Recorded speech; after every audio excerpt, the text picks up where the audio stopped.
What up, guys? Mad Scientist 7A90 here, your favorite wrestling shooter, hip hop enthusiast, and babyface shaved. Not my decision. Don't hate the player, hate the job. Now, with this video here, I want to talk about Extreme Rules. Extreme Rules was, in my opinion, the most entertaining wrestling show I've seen all of this year, all of the 4 some odd months we've had here. But what I want to make sure that I say here is the difference between this and WrestleMania is the stuff that happened made sense. Even though there were squashes, even though there was, women matches, segments, blah, blah, blah, the stuff made sense. It wasn't stupid. And it was just entertaining. The overall quality of the show was entertaining, and it had a lot of good matches. And I definitely say this was better than WrestleMania. Owned WrestleMania, better than Lockdown also. This was definitely the best WWE TNA type show all of this year, and I really, really liked it. So first what I'm going to do here is, basically say why I think this was the most entertaining show of the year. I did not watch the Miz versus Santino Marella. I didn't check it out. It was like 5 minutes long or something, so it was whatever, but I heard it was okay. First match, they had Randy Orton versus Kane here. They did a great job building, actually creating a story with this, like a storyline going into it. And the match itself was a lot better, and the effort put in was a lot better than what I thought it was going to be. I was pretty happy with how this turned out because I wasn't expecting a lot out of this, but they brawled all over the place. They did some spots backstage. Overall, what I expect, better than what I expected, but wasn't amazing. That, like I said, that match was like 17 minutes long, so I mean they put forth quite a bit of effort. Next we got Brodus Clay versus Dolph Ziggler here. As bad as this sounds, this is the best Brodus Clay match, or best Brodus Clay squash type match that he's had. There was times where it looked like Ziggler could have won. He sold really well for Brodus Clay. And I'm going to do a video here very soon on a lot of guys that they have just squashing people. What are these guys, Clay and Ryback and Tensai and, Claudio just came in. Like, what are they going to do? All these guys are just squashing each other. Like, are they actually, or not each other, they're squashing people. Other guys, are these guys ever going to face each other? Are they going to, actually have long matches or feuds? That's something I'll get into later. But this was entertaining, and I think Ziggler sold well, and I knew this was going to be a squash. I wasn't going into this really thinking Ziggler was going to win, but Ziggler did a good job making Clay look good. Because Brodus Clay hasn't looked that great in the ring. He does his, 5 moves of doom or whatever, and then that's usually it. But there was opportunities where Ziggler had, spots in this, but it was really short. It was like 4 minutes. The tables match here with Big Show and Cody Rhodes. The one thing I wanted out of this was for Cody Rhodes to get the title back. That happened. The way it happened, okay, but this was entertaining because of, other than Cody Rhodes winning, the crowd hated Big Show here, and what Big Show did afterwards. He destroyed Cody through a table, then he threw him on the outside through a table. The aftermath was great. The match, like I said, itself wasn't that great, but the overall entertainment value of it was definitely there. Next, we have 2 out of 3 falls. Sheamus versus Bryan. This is outstanding. I said this with the IWR team, with the review we did. Sheamus needed that one victory, that one just standout match in his career, launching him basically into being able to carry a main event match, or being in a main event match. Cena had it, Batista had it, Orton had it, Edge even had that big, step up into the main event match. For Sheamus, I think this was it. And I've talked about this before with guys like Dan Bryan and Punk and Claudio and other Ring of Honor and top indie talent who work. They don't need to come in there and prove that they can go to the main event and have good matches, because I know they can.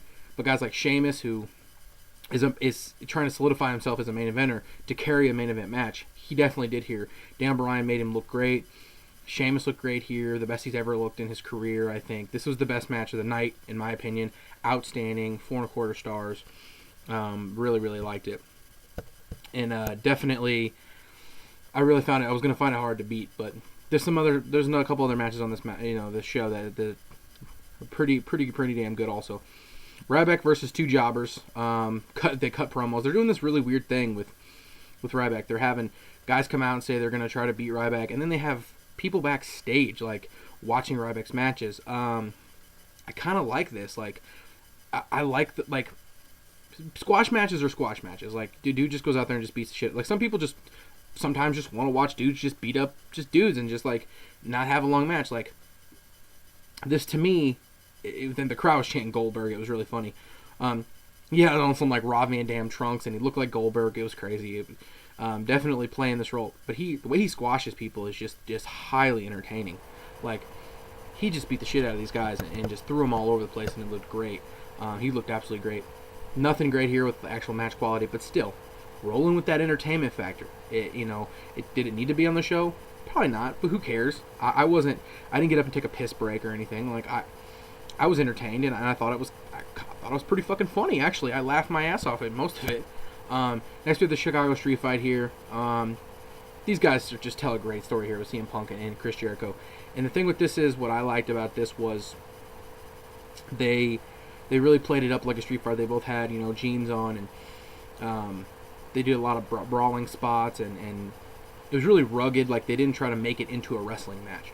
The match at WrestleMania was the match I wanted to be like just a wrestling match, just get on the ground and wrestle and see who can out wrestle, and it didn't turn out that way.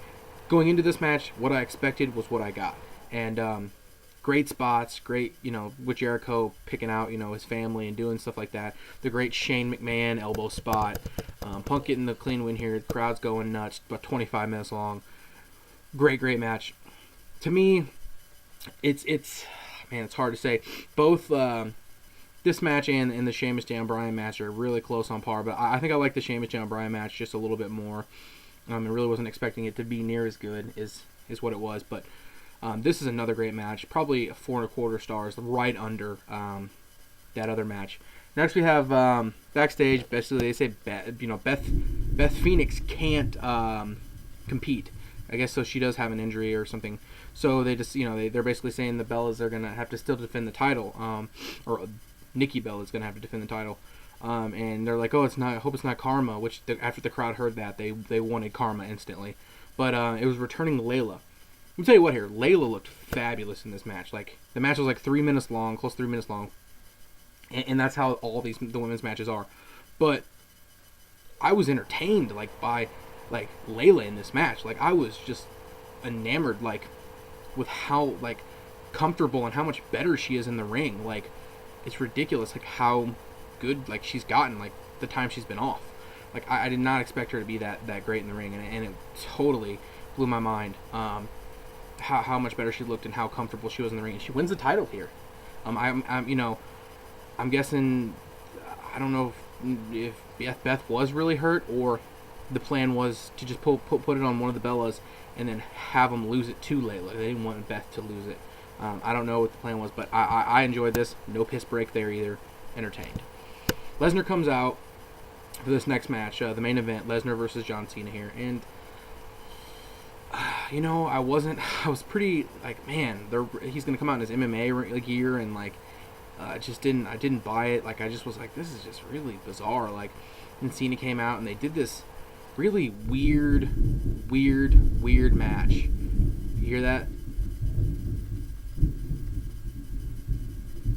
That's lightning, or not lightning, it's thundering and lightning here at my house because it's crazy storming.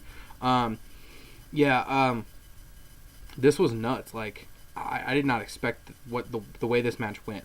Lesnar just beat the shit out of John Cena this match and busted him open, and there was all kinds of weird spots, and it really wasn't even much of it was just a fight. They were just beating the shit out of each other. I think the only wrestling moves that Lesnar did was German suplexes. He did 2 German suplexes. That was it. He just threw Cena around like a rag doll. There was a couple great spots in this. Lesnar went for this dive spot and just on the stairs and just jumped out in the middle and just fell right through the ropes. It was nuts. He don't give a shit. It almost it pretty much reminded me of his spot at WrestleMania with the shooting star press. But this was great. I liked this a lot, and I didn't think it was amazing, but for what it was really bizarre. But I couldn't look away. And I liked it because it wasn't something that we had seen. Cena gets the win here. basically, and then afterwards cuts a promo saying, he's not supposed to be on the mic or whatever. He's probably gonna get fired for this, but he's leaving anyway for a while. Basically says, if he's gonna be leaving for a while, then he's happy his last match for a while was in Chicago in front of these great fans, and the fans ate it up. They didn't boo him or anything. They're totally behind the whole idea and the whole everything. So I guess Cena's supposedly going to be taking some time off. Maybe it's a storyline, maybe it's not.